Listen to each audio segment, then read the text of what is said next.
I have a confession to make. But first, I want you to make a little confession to me. In the past year, I want you to just raise your hand if you've experienced relatively little stress. Anyone? How about a moderate amount of stress? Who's experienced a lot of stress? Yeah, me too. But that is not my confession. My confession is this: I am a health psychologist, and my mission is to help people be happier and healthier. But I fear that something I've been teaching for the last 10 years is doing more harm than good, and it has to do with stress. For years, I've been telling people stress makes you sick. It increases the risk of everything from the common cold to cardiovascular disease. Basically, I've turned stress into the enemy. But I've changed my mind about stress, and today, I want to change yours. Let me start with the study that made me rethink my whole approach to stress. This study tracked 30,000 adults in the United States for 8 years, and they started by asking people, how much stress have you experienced in the last year? They also asked, do you believe that stress is harmful for your health? And then they used public death records to find out who died. Okay. Some bad news first. People who experienced a lot of stress in the previous year had a 43% increased risk of dying. But that was only true for the people who also believed that stress is harmful for your health. People who experienced a lot of stress but did not view stress as harmful were no more likely to die. In fact, they had the lowest risk of dying of anyone in the study, including people who had relatively little stress. Now, the researchers estimated that over the 8 years they were tracking deaths, 182,000 Americans died prematurely, not from stress, but from the belief that stress is bad for you. That is over 20,000 deaths a year. Now, if that estimate is correct, that would make believing stress is bad for you the 15th largest cause of death in the United States last year, killing more people than skin cancer, HIV, AIDS, and homicide. You can see why this study freaked me out. Here I've been spending so much energy telling people stress is bad for your health. So this study got me wondering, can changing how you think about stress make you healthier? And here the science says yes. When you change your mind about stress, you can change your body's response to stress. Now, to explain how this works, I want you all to pretend that you are participants in a study designed to stress you out. It's called the social stress test. You come into the laboratory, and you're told you have to give a 5-minute impromptu speech on your personal weaknesses to a panel of expert evaluators sitting right in front of you. And to make sure you feel the pressure, there are bright lights and a camera in your face, kind of like this. And the evaluators have been trained to give you discouraging nonverbal feedback, like this.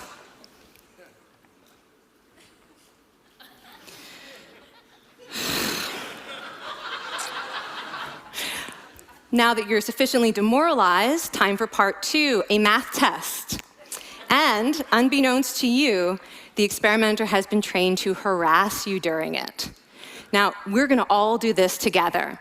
It's gonna be fun, for me. Okay.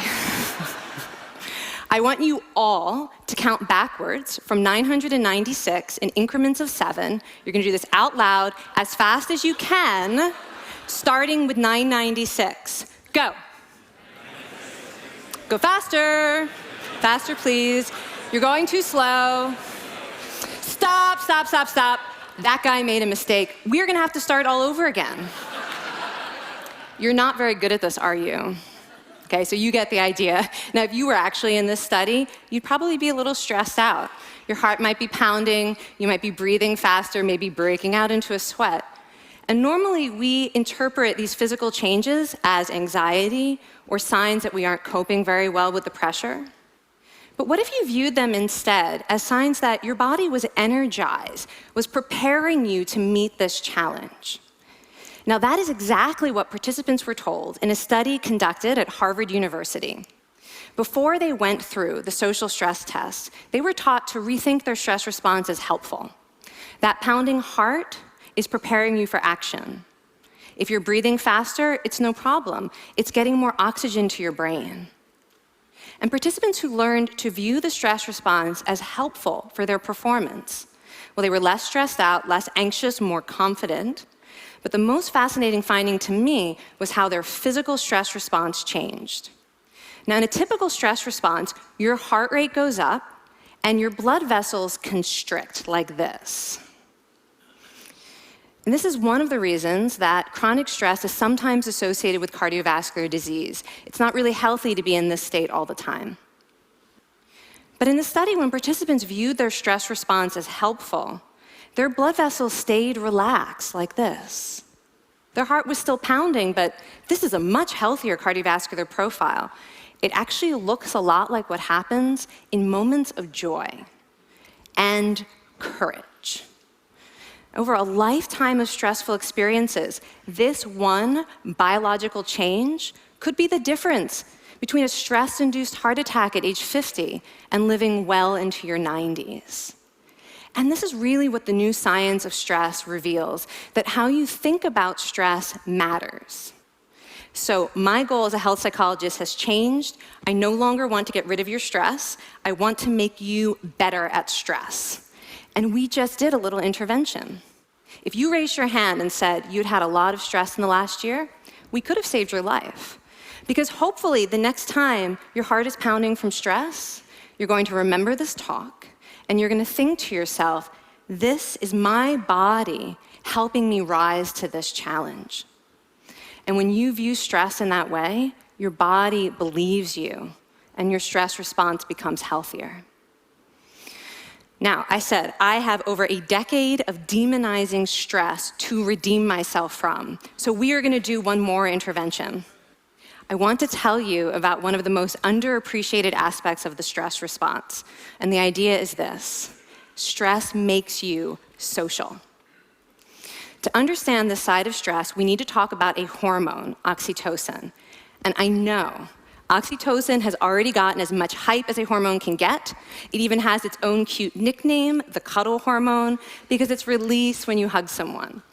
But this is a very small part of what oxytocin is involved in. Oxytocin is a neurohormone. It fine-tunes your brain's social instincts. It primes you to do things that strengthen close relationships. Oxytocin makes you crave physical contact with your friends and family. It enhances your empathy. It even makes you more willing to help and support the people you care about. Some people have even suggested we should snort oxytocin, right, to become more compassionate and caring. But here's what most people don't understand about oxytocin. It's a stress hormone. Your pituitary gland pumps this stuff out as part of the stress response. It's as much a part of your stress response as the adrenaline that makes your heart pound. And when oxytocin is released in the stress response, it is motivating you to seek support. Your biological stress response is nudging you to tell someone how you feel instead of bottling it up. Your stress response wants to make sure you notice when someone else in your life is struggling so that you can support each other. When life is difficult, your stress response wants you to be surrounded by people who care about you. Okay, so how is knowing this side of stress going to make you healthier? Well, oxytocin doesn't only act on your brain, it also acts on your body. And one of its main roles in your body is to protect your cardiovascular system from the effects of stress. It's a natural anti-inflammatory. It also helps your blood vessels stay relaxed during stress. But my favorite effect on the body is actually on the heart. Your heart has receptors for this hormone. And oxytocin helps heart cells regenerate and heal from any stress-induced damage. This stress hormone strengthens your heart. And the cool thing is that all of these physical benefits of oxytocin are enhanced by social contact and social support. So when you reach out to others under stress, either to seek support or to help someone else, you release more of this hormone, your stress response becomes healthier, and you actually recover faster from stress.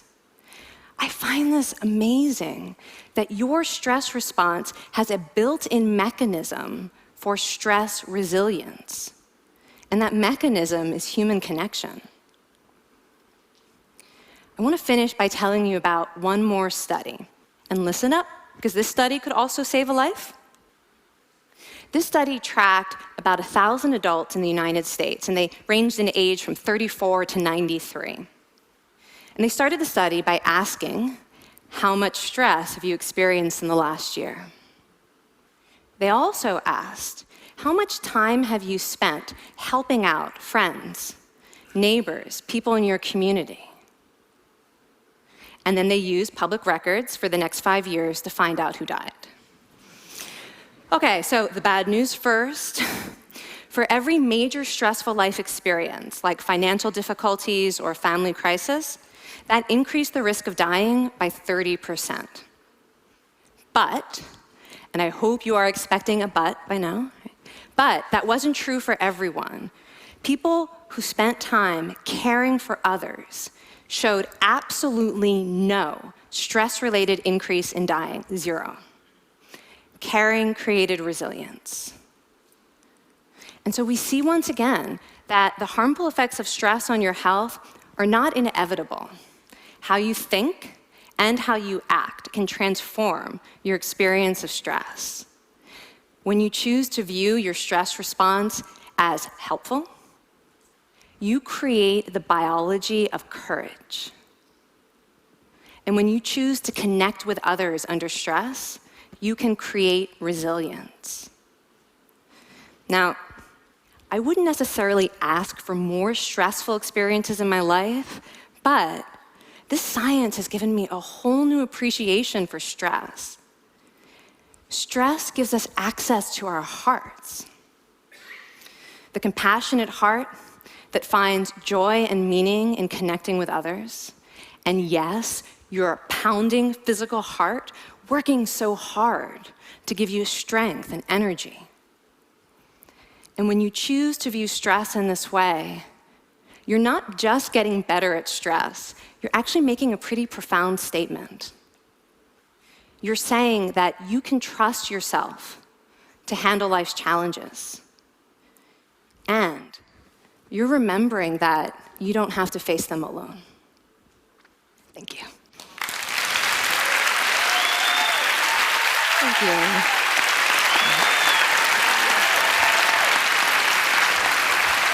I mean, this is kind of amazing what you're telling us. It seems amazing to me that a belief about stress can make so much difference to someone's life expectancy.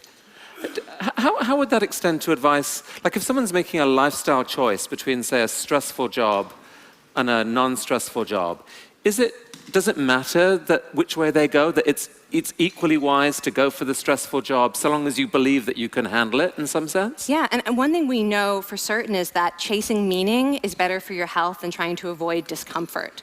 And so I would say that's really the best way to make decisions, is go after what it is that creates meaning in your life and then trust yourself to handle the stress that follows. Thank you so much, Kelly. Thank you. It's really cool.